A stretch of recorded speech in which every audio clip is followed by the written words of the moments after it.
समाज के सशक्तिकरण के लिए अच्छी शिक्षा और शिक्षा का अच्छा माहौल बेहद महत्वपूर्ण माना जाता है। वर्तमान समय में हमारे देश में यूजीसी के नए नियम को लेकर चर्चाओं का दौर शुरू हो चुका है, बहस शुरू हो चुकी है। हालांकि इस मामले में सोशल मीडिया पर अलग अलग प्रतिक्रिया भी आ रही है।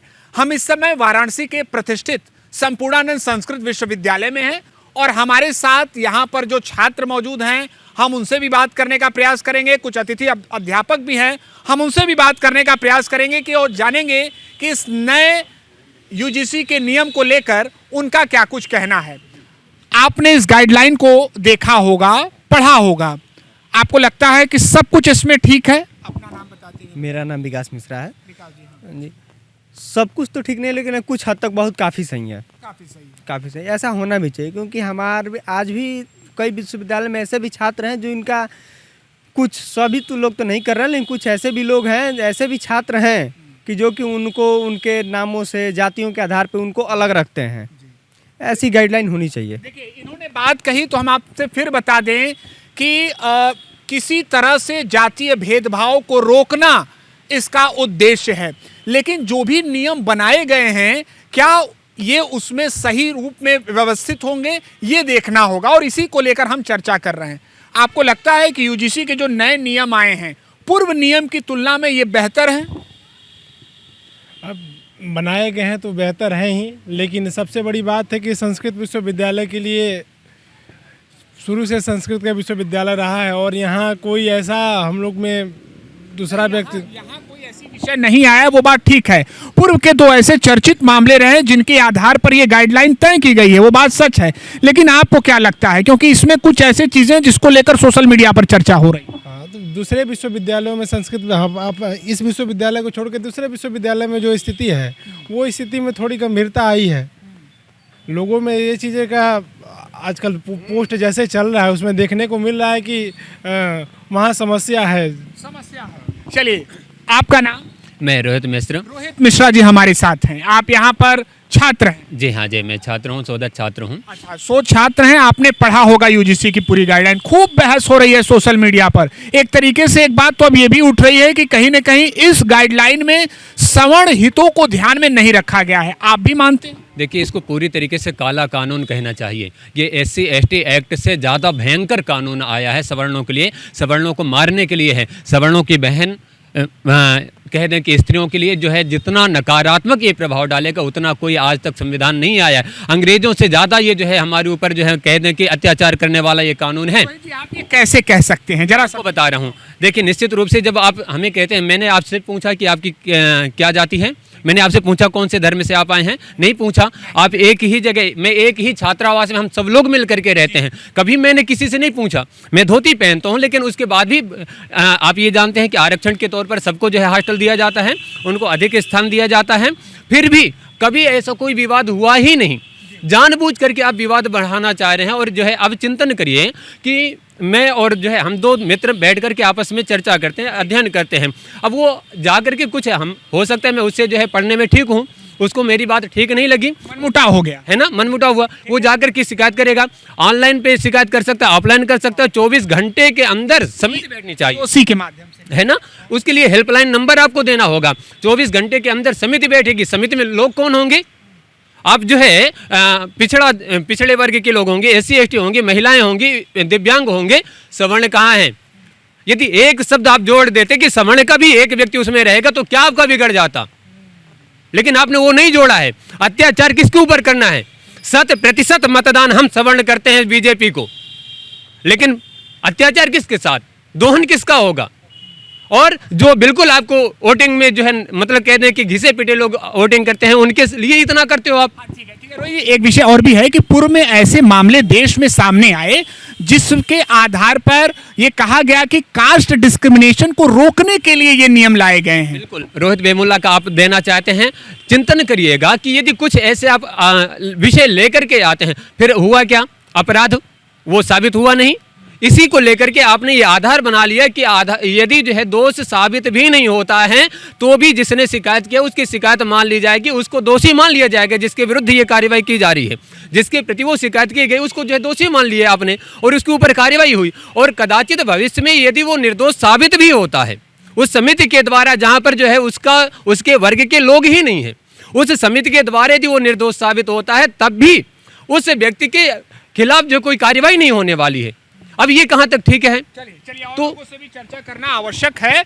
और सबसे बड़ी बात यह है कि हम फिर से आपको बता दें कि कास्ट डिस्क्रिमिनेशन को रोकना इसका प्रमुख उद्देश्य है। लेकिन 2026 यूजीसी के इस गाइडलाइन को लेकर बहस इसलिए छिड़ चुकी है क्योंकि सवर्ण लोगों का, जैसा कि इन्होंने भी कहा, कि मानना है कि इसमें इनके हित को नहीं रखा गया है। आपका नाम?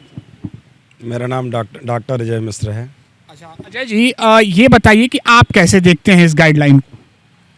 मैं उसी नज़रिए से देख रहा हूं जिस नज़रिए से भारत सरकार ने काले कानून को पारित किया है भारत देश में, और सवर्णों को बदनाम करने के लिए। सबसे पहले आज की सत्ताधारी लोग क्या कहते हैं कि सवर्णों ने शोषण किया, किसका? दलितों का किया। न आपने देखा, न हमने देखा, न जिसका हुआ वो देखा, करने कराने वाले सब सत्यानाश हो गए। तो मैं जो गाइडलाइन बनाए हैं यूजीसी का, मैं उनसे निवेदन करता हूं और खुला चैलेंज भी देता हूं उनको, दोनों स्वीकार करें। हमें न कोई डर है, न कोई लाज है, न कोई भय है, क्योंकि मैं एक कट्टर सनातनी और हिंदू हूं। हमें अपने जाति पर गर्व है। जिस तरह से उन्होंने गठन किया कि उसमें दलित हो, पिछड़ा हो, विकलांग हो, महिला हो, उस कमेटी के सदस्य हों, ठीक है, वही उसका निर्णय करेंगे। तो मैं उनसे यही निवेदन करना चाहता हूं कि जिस तरीके से भारत देश का जो भी शिक्षा व्यवस्था है, तो आरक्षण वाले ही आरक्षण वालों को शिक्षा दें। सामान्य वर्ग के अध्ययन जाकर अंतर्गत वो अध्ययन न करे, सबसे पहले इस पर बैन होना चाहिए। दूसरी चीज़ कि आरक्षण वालों का इलाज हॉस्पिटलों में, जहाँ भी सरकारी डॉक्टर हो चाहे प्राइवेट डॉक्टर हो, आरक्षण का यदि व्यक्ति है तो आरक्षण का डॉक्टर ही उसका इलाज करे, ठीक है। और जितनी भी आरक्षण की व्यवस्थाएं हैं, जब इस तरह से तुम बांट रहे हो, यानी आपका कहने का मतलब ये है कि कहीं ना कहीं आपको व्यवस्थाएं तय करनी। शासन सत्ता ने जिस तरह से सवर्ण को ओबीसी, एसटी, एससी, दलित, पिछड़ा, विकलांग, ये शासन ने बांटा, हम ब्राह्मणों या सवर्णों ने नहीं बांटा है, ठीक है।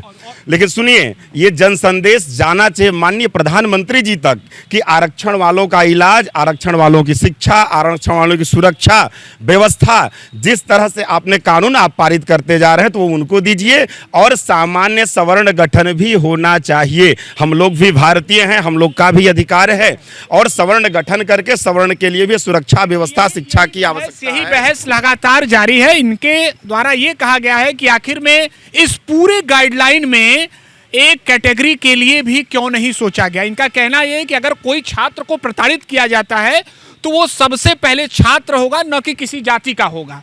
सर आपका नाम? मेरा नाम डॉक्टर साकेत शुक्ल, राष्ट्रीय साकेत शुक्ला जी।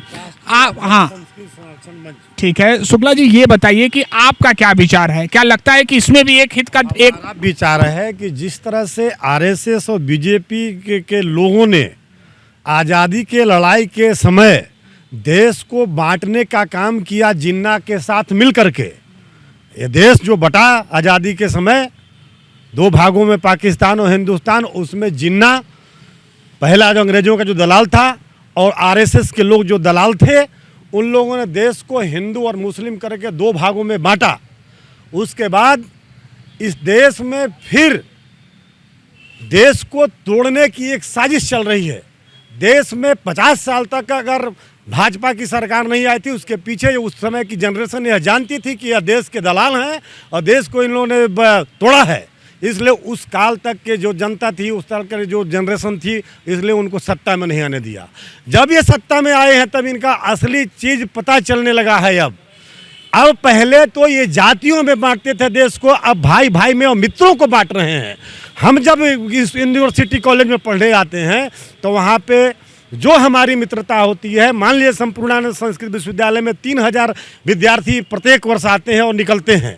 उन 3000 लोगों में से मैं 10-5 लोग में हमारी मित्रता होती है। उसमें कहीं नहीं देखा जाता है कि यह किस बिरादरी का है, किस धर्म का है। उसके जो विचार मिलते हैं तो वह मित्रता करता है। उसको यह तोड़ने का साजिश है, अर्थात देश को तोड़ने का यह साजिश है। आपको मैं सुनिए मेरी बात, यह कर क्या रहे हैं कि आज जब सवर्णों के साथ, सवर्णों को पहला काम तो इन्होंने अल्पसंख्यक बना दिया, एसटी, एससी, ओबीसी, अल्पसंख्यक, महिला, विकलांग इत्यादि एक पक्ष में आ गए यूनिवर्सिटी कॉलेज में। अब बचा कौन? सवर्ण समाज। वह आज के डेट में अल्पसंख्यक हो चुका है इनके हिसाब से। तो अल्पसंख्यक को आप बना दिए हैं, और अल्पसंख्यक कैसे किसी बहुसंख्यक के ऊपर अत्याचार कर सकता है? यह गलत हो रहा है, पहली बात। दूसरी बात, जब आपने इस व्यवस्था को बनाई तो आपने क्यों नहीं उस कमेटी में किसी भी सवर्ण को रखा? शिकायत मेरे खिलाफ होगा, मेरे खिलाफ जांच होगी, और मेरा ही प्रतिनिधि नहीं है, यह कैसे संभव हो सकता है? यह किसी भी सभ्य समाज का लक्षण नहीं है कि बिना आरोप के किसी को आरोपित बना करके और उसके खिलाफ कार्रवाई किया जाए, जेल तक भेजने की प्राविधान है इसमें। देखिए, इसी बात को लेकर बहस लगातार जारी है। कई ऐसे इसमें टर्म हैं जिसको लोग चर्चाओं के अपने बीच में शामिल कर रहे हैं, और सीधे सीधे उनका कहना है कि छात्र किसी भी वर्ग का हो वो प्रताड़ित नहीं होना चाहिए। हम आपसे भी एक अंतिम कमेंट लेंगे, आप क्या मानते हैं, क्या इसकी दिशा होगी गाइडलाइन? ऐसा है कि जो हमारे देश के राष्ट्र नेता हैं इस समय धृतराष्ट्र की भूमिका में है, और दूसरी चीज़ कि जिस देश का राष्ट्र का नेता हमारे मातृभाषा, हमारे भारत माता का दोनों भुजाएं कटवा दें, जिस राष्ट्र के नेता हमारे देश के भारत माता का दोनों भुजाएं कटवाएं, उसको नेता कहेंगे? ये अपने पद के लिए कुछ भी किसी भी सीमा पर तक जा सकते हैं। भाई भाई में लड़वा कर, मित्रों में लड़वा करके एक राजनीति करना चाहते हैं कि सलामत रहे कुर्सी हमारी। पॉलिटिकल, यानी कि एक तरीके से इनका आरोप है कि राजनीतिक मंशा के तहत ये लाया गया है। हम आप लोगों से भी, आपने कहा कि इसका आवश्यकता थी, प्रताड़ित नहीं होना चाहिए। हाँ, कोई भी छात्र जो छात्र है, हर जगह ऐसे नहीं है, हो सकता है, लेकिन कोई भी जो छात्र, इसमें हमको ये ध्यान दे जो छात्र है वो इसका मिसयूज ना करे। पता हम जता रहे हैं नहीं तो सरकार को वो चीज़ें रोकनी चाहिए, इस कानून में और चीज़ें ऐड करनी चाहिए जिससे भी कोई छात्र प्रताड़ित ना हो। अब पता चले कि नहीं हमारा आ गया, हम फर्जी में गए और उसको पे केस कर दिए, वो लड़का जेल चला गया और उसकी गलती। स्वागत करते हैं इसका, आप भी इसका स्वागत करते हैं। बेहतर है। आपको लगता है कि हर एक कैटेगरी को इससे न्याय मिलेगा? हाँ, सबको न्याय मिलेगा। आप कैसे देखते हैं? नहीं भाई साहब, सबसे चर्चा करना आवश्यक है, हम आपको ही पर्याप्त समय दें और अन्य साथियों को नहीं है। आपको क्या लगता है बेहतर है? नहीं, देखिए, जैसे गाइडलाइन आई हैं, इनकी ज़रूरत थी तभी आई हैं, वो ठीक है, लेकिन जो आप एक उसमें दोष रहित होने पर भी दोष जिसने आपके ऊपर आरोप लगाया आप उसको कुछ नहीं करें, ये बहुत गलत है। यहाँ पे हम आपकी पर्सनल दुश्मनी के लिए भी उपयोग किया जा सकता, जैसे SC/ST एक्ट आया था, उसके तहत जब तक भाई हमारा जो अदालत है या कानून की जो हमारी व्यवस्थाएँ हैं सालों साल निकल जाते हैं, जब तक फैसला आता है तब तक या तो व्यक्ति नहीं पढ़ चुका होता या कुछ भी। आप यहाँ के ही छात्र हैं? जी, मैं यहीं का। देखिए, हमारी चर्चाएं लगातार छात्रों के बीच जारी रहेगी। बिल्कुल, हम आपसे भी बात करेंगे। आप कैसे देखते हैं इसे? मैं आपसे पक्ष और विपक्ष से हटकर कुछ कहना चाहूँगा कि जिस प्रकार इस के माध्यम से राज्य सरकार की शक्तियों को कम किया जाता है, और हमारा संविधान ही जातीय, क्षेत्रीय और भाषाई भेदभाव से मुक्त करता है, और उसी संविधान को बनाने वाले, संशोधन करने वाले लोग ही ऐसे ऐसे एक्ट ला करके जातिवाद को बढ़ावा दे रहे हैं। आप एक बात बताइए, कोई छात्र क्या SC/ST छात्र ही उत्पीड़न का शिकार हो सकता है? क्या सवर्ण नहीं हो सकता? क्या ऐसी व्यवस्था नहीं बनाई जा सकती थी कि हर प्रकार का छात्र जो उत्पीड़न का शिकार हो उसका न्याय मिले? यदि आप इस तरह जातिवाद करके एक ही जाति को आप हमेशा वंचित कह करके कहेंगे तो वर्तमान में जो सवर्ण हैं तब तो आप इनके साथ अन्याय कर रहे हैं, और अगली पीढ़ियां जो इन सवर्णों की आएंगी वो शोषित हो जाएंगी। और मैं अंत में यही कहना चाहूँगा, मैं हाँ बस एक बात कहना चाहूँगा कि जिस तरह जर्मनी में यहूदियों की स्थिति हो गई थी, वर्तमान में ब्राह्मणों की स्थिति भारत में है, इसमें कोई दो राय नहीं है। और यही स्थिति रही तो जो बौद्धिकता है वो विदेश चली जाएगी और आप इन आरक्षणों के साथ चलते रहिए। शिक्षा की राजधानी काशी में हमारी चर्चा लगातार जारी रहेगी, लेकिन फिलहाल हमने संपूर्णानंद संस्कृत विश्वविद्यालय में छात्रों से, शिक्षाविद से इस बात पर चर्चा की, जहां बहुत सारे लोग इस बात को लेकर सहमत भी नजर आए कि आवश्यकता थी तभी ये गाइडलाइन लाया गया। वहीं कुछ लोगों का ये भी कहना है कि इसके माध्यम से कहीं न कहीं जनरल छात्रों यानी सामान्य वर्ग के छात्रों का जो अधिकार है वो प्रभावित हो सकता है। एबीपी न्यूज़ के लिए वाराणसी से निशांत चतुर्वेदी। है।